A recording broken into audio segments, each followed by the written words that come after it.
What if everything you've ever wanted was already waiting, quietly, just beyond the way you think? Not blocked by your circumstances, your past, or even your so-called limitations, but by a silent agreement you never question, to think like everyone else, to blend into a crowd walking a path that was never truly yours. You weren't born to dissolve into the noise of the 95%, and yet somewhere along the way, you started echoing their doubts, their fears, their small definitions of what's realistic and what's possible. But here's the truth no one told you. Manifestation doesn't fail you. It mirrors you. It reflects the mental patterns you inherited from a world that forgot its own power. To manifest a life that feels extraordinary, you have to stop thinking like those who settle for the ordinary. That is the price. Not more effort, not more time, but a shift so radical, so sovereign, it cuts you loose from the herd and places you squarely in the realm of creators. Until that shift happens, you can speak affirmations, make vision boards, visualize all you want, but reality will still bend toward the old identity you refuse to leave behind. Most people drift through life like ships without rudders, pulled by the tides of culture, opinion, and expectation.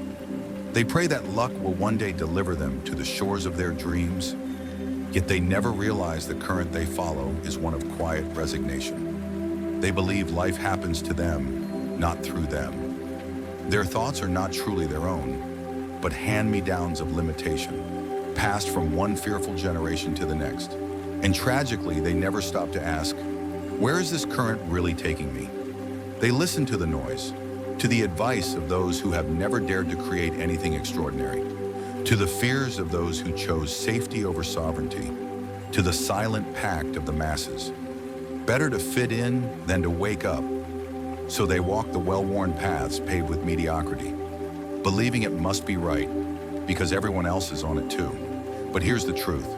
The road with the most footprints is often the road that leads nowhere. It is lined with hesitation, paved with doubt, and circles back to more of the same. True manifestation begins with a quiet rebellion, not against people, but against the patterns of thought that keep you small. The moment you break your mental agreement with the crowd, you take back authorship of your reality. You stop thinking by imitation and start thinking with intention. And that single radical choice is what separates the few who manifest from the many who wait. Not because the few are more gifted, but because they stopped seeking approval and started seeking alignment. The collective mind of the 95% reacts, it does not create. It sees obstacles and retreats. It sees resistance and surrenders. But your mind, when trained, learns to see obstacles as invitations and resistance as a call to grow. You are not here to react as they do. You are here to respond as a creator, to hold your vision when others are blinded by appearances, to walk your path not because it is crowded, but because it is true. The herd offers comfort, but it never offers mastery. Leaving the crowd mentally is not rejection. It is a homecoming to yourself. It is not arrogance, but awareness. You are not better than they are. You are simply awake. An awakening is a lonely road at first, but it leads to a life few will ever taste. A life built not on conformity, but on consciousness. Not on noise, but on knowing. And when you finally choose to stop thinking like them, you begin to remember what your soul always knew. You were never here to follow. You were here to lead. Once you stop thinking like the crowd, a quiet stillness opens within you. A sacred space for choice. Not the kind of choice most people make, the kind born of fear or pressure, but a soul-deep decision, a declaration whispered only to yourself. This is who I am becoming. You begin to see that freedom is not just escape from limitation, it is clarity of direction. Because until you decide what you truly desire, you will always be vulnerable to what others expect, suggest, or project. You cannot manifest from confusion. Confusion scatters your energy. Clarity concentrates it. Most avoid deciding because they fear what it demands. Responsibility, transformation, the death of the old stories they've clung to for so long. Because to decide fully is to let the old self die. And that frightens the 95%. But the moment you choose fully and without apology, the currents of life shift. The unseen begins to arrange itself around your intention. The fixed world bends to your becoming. You do not need to know how. That is the trap of the logical mind. All you need to know is who you are becoming, and to commit unwaveringly to becoming it. That is devotion. Not desperate striving, not frantic action, but alignment in motion. It is showing up each day anchored to your vision, not distracted by the noise. And when devotion becomes your frequency, manifestation becomes your nature. You stop chasing outcomes. You begin magnetizing them. This kind of devotion is rare because it asks you to step beyond the fragmented focus of the world. But once you decide and devote, you awaken a force most will never touch. Momentum, fueled by meaning. You move with a rhythm unlike the crowd. Your actions carry weight. Your energy sharpens. And the silent universe begins to echo your clarity back to you. That is when manifestation truly begins. Not when you want something, but when you finally become someone. When devotion anchors you, something extraordinary begins to unfold. Your focus sharpens, yet it doesn't just turn inward, it reaches outward. You begin to feel the invisible thread connecting you to others. You realize manifestation was never meant to be a solitary pursuit.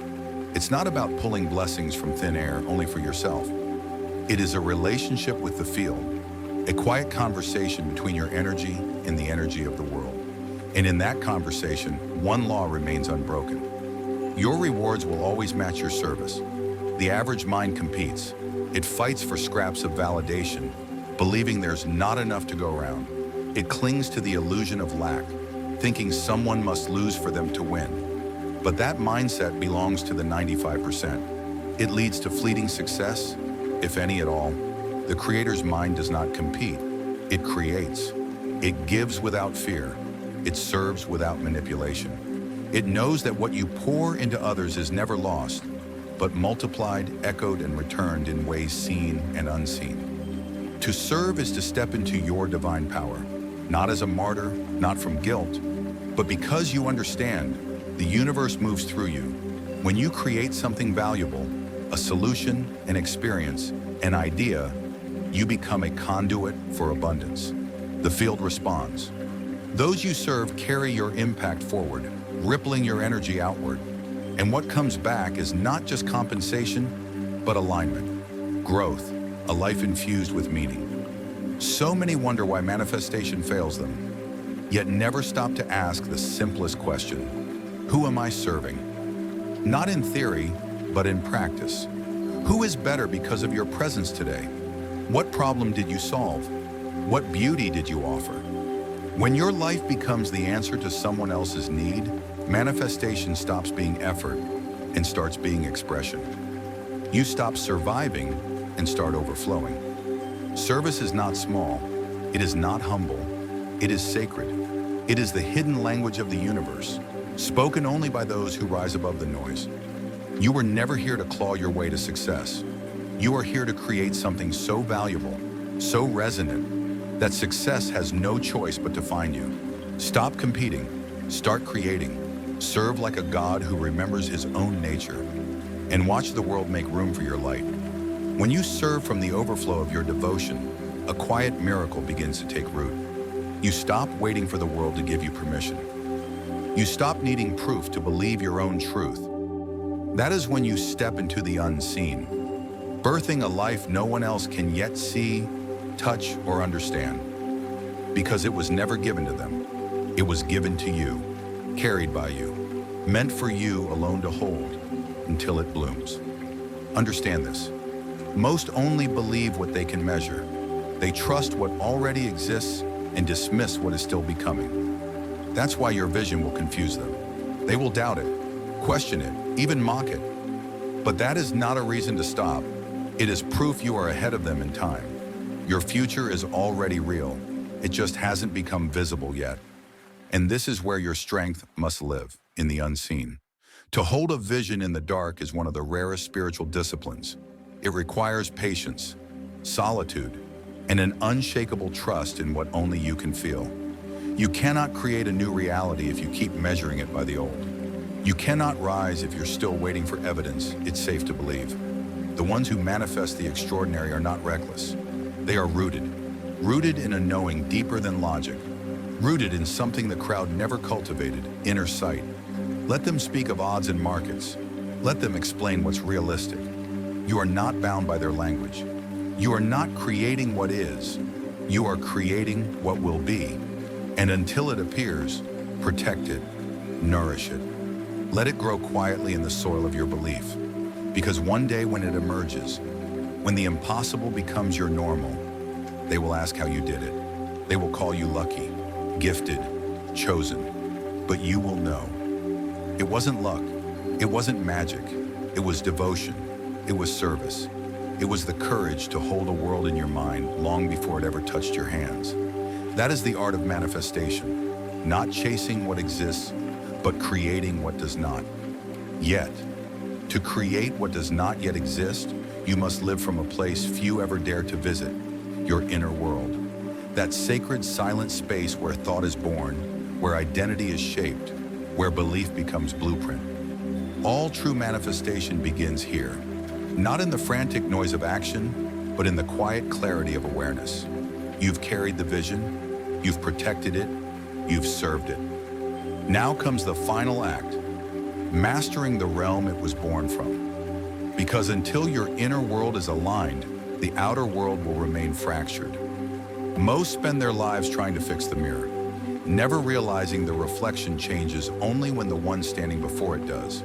They push, they strive, they manipulate, never seeing that the outer world is nothing but an echo of their inner frequency. Manifestation does not answer to effort alone. It answers to alignment. And alignment begins with sovereignty over thought. You cannot plant seeds of fear and expect a harvest of peace.